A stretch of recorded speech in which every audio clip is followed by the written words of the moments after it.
Hey everybody, and welcome to Eureka Springs channel. I'm coming to you live from Eureka Springs, Arkansas, and we are focusing today on Holiday Island, Arkansas, which is a lakeside resort community just north of Eureka Springs, about 4.5 miles from Eureka Springs.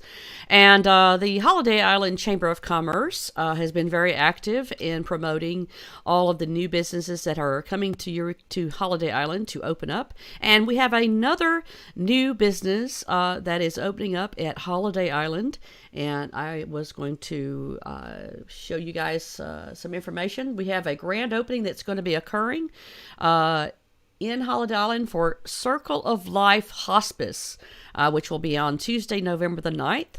And I've invited two of the individuals who are part of that organization to be with us today to talk with us. If you'll please welcome Miss Nancy Dessler. Did I pronounce that correct? You sure did. Dessler. Dessler, Miss Nancy Dessler. Thank you for joining us. And let me bring on Miss Teresa Folks. Teresa, how are you? I'm well, thank you.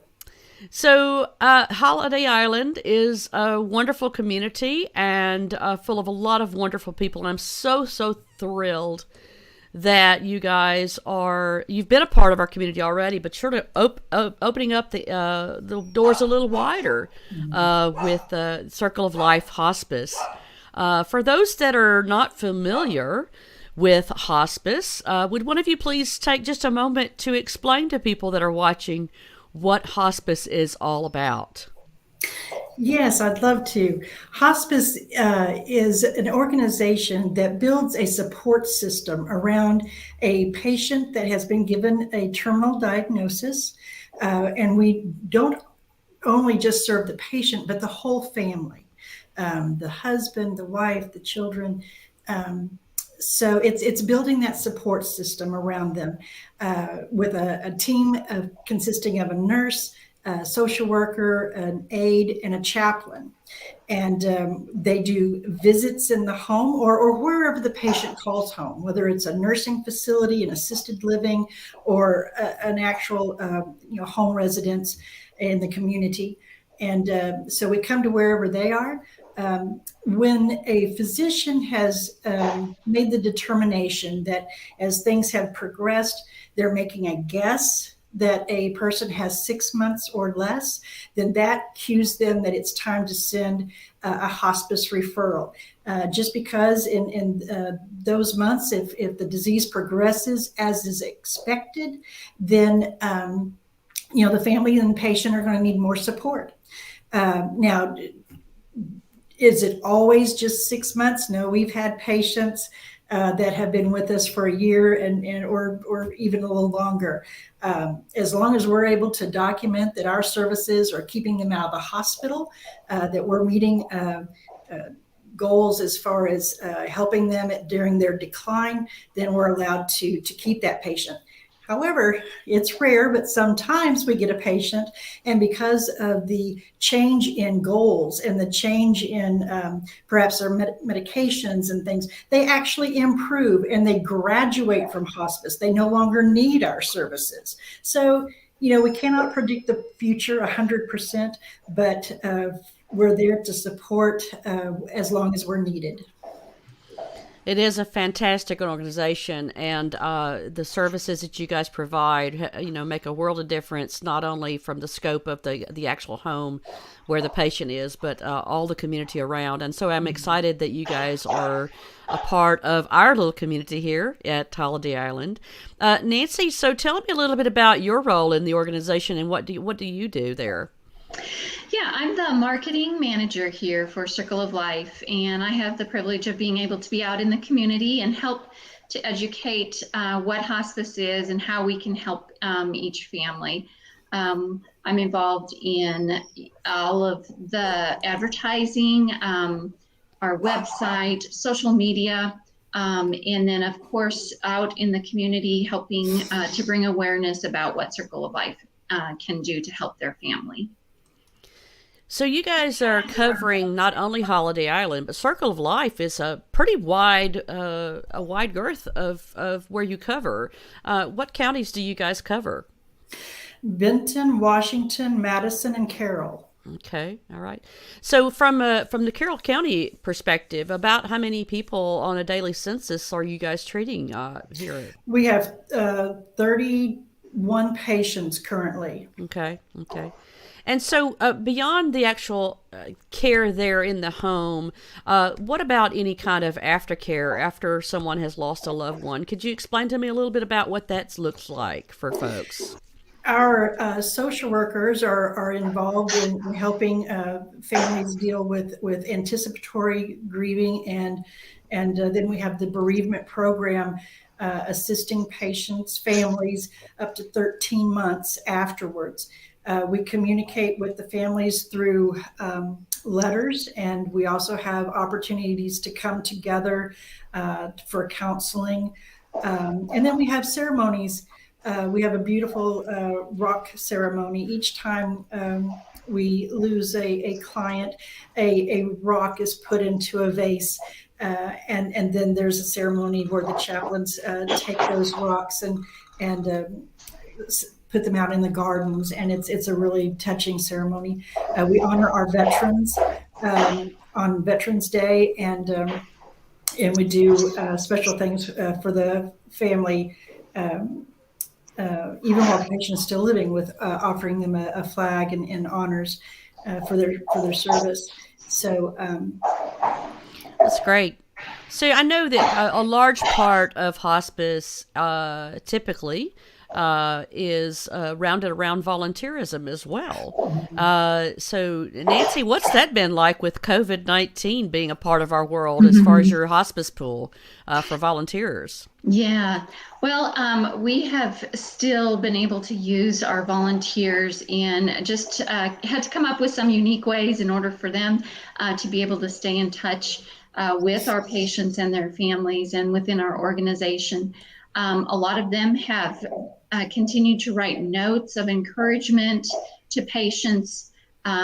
We have used some of them in window visits to some area assisted living facilities. So we were able to bring some joy to residents who were, had to stay within those assisted living nursing home facilities. We've used them within our office, of course, once they were able to get their vaccines, and were able to help with office work as well too. So we've been able to keep them engaged, and we're looking forward to, in the very near future, to bring them all back. I bet you are. That's amazing. So if you're someone in this area and you're interested in helping out, could you explain some of the typical volunteer positions that would be available? Maybe after we get a little bit past COVID, perhaps. Right. Whatever. What's some of the roles that you need for volunteers typically, though? We have so many different areas for them to really help with. We do have the veterans program, like Teresa had mentioned, where we use a vet and pair them up with a veteran patient. And they will make visits, they do presentations to them, and really assist in that way. We have a Petals for Patients program, where we have flowers that are donated on a weekly basis, and we have volunteers who put together arrangements, and then we get those out to our patients and into our hospice homes as well, and share them with patients there. We have therapy dogs that come out and make visits with families. Nice. Office work, they can help at our front desk in our hospice homes and greet visitors as they come into the facility. There's so many different possibilities. Lots of ways to get engaged then if you want to. Tracy, I hope that answered your question. Tracy was asking, how do you become a volunteer? Now, I know typically to be a volunteer, do they have to go through any training to be a part? Yes, I think there's an 8-hour training that they just go through. And then if they want to continue to add maybe some additional services, like having direct contact with patients, and there's an extra training just for special programs as well. Like hands-on or just or not. Right. Sure. Barb Talbot is watching. She says, "Bless you for bringing compassion and preserving dignity of life." Oh, thanks, Yes, Barb, that's for sure. And it really is all about dignity at the end of life, isn't it? And finding peace within. I know you guys are truly dedicated. I have a great admiration for what you guys are doing. It takes a special person to be a part of this network, and I'm just excited that you guys are here and part of our community, and hope that we can support you in any way we can.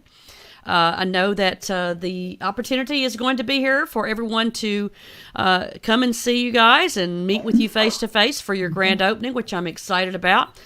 So that is going to be November the 9th at 10 a.m. At the Holiday Island office. So you guys can join us there, which is right at Cliff. That's at the, now that's in the, is that the section over there next to the post office? Is that where Yes, that's at? we're right next to the sheriff's office. To the sheriff's office, right. So it looks like you're going to have some other activities there. You're going to have some cooking going on. So that's right. Who's the head chef? Yeah, we're bringing in our team to do some cooking. We've got hamburgers, hot dogs. We're going to be chips, of course, cake to celebrate the occasion. So come out and join us. We'd love to meet everybody. All right. Well, that's going to be exciting for everybody to be a part of that. And it's a great opportunity for everyone to come and meet all of you guys and to ask more questions and perhaps learn how they can be involved as well. Thank you both for all that you do, and God bless you. Continue to watch over you as you care for all those in our circle. And again, thank you for being part of the Circle of Life. We all get through this together, and I always think about this particular journey as we're all walking each other home. And so I'm just so blessed that we all are blessed that you are here amongst us, and we wish you the most success and watch over and care for you as you watch over and care for others. So thank you so much. Thank you. Yes. Thank you guys for joining us. So you guys be sure and make your plans to go to the ribbon cutting and grand opening of Circle of Life, Tuesday, November the 9th at 10 a.m. here at Holiday Island, Arkansas. Come out and fellowship with them, hug their neck, and thank them for being a part of our community and for all that they are going to be doing and have done for our community thus far. It really is a blessed program, and can't say enough good things about them. Thank you for joining us at Eureka Springs Channel and for learning more about all the happenings in our area and at Holiday Island today. So we will see you again next week for another broadcast. Join us for another broadcast on Wednesday. Well, actually, we're going to have a broadcast on Monday at 5:30 p.m. So be sure and join us Monday at 5:30. Tune in to Eureka Springs.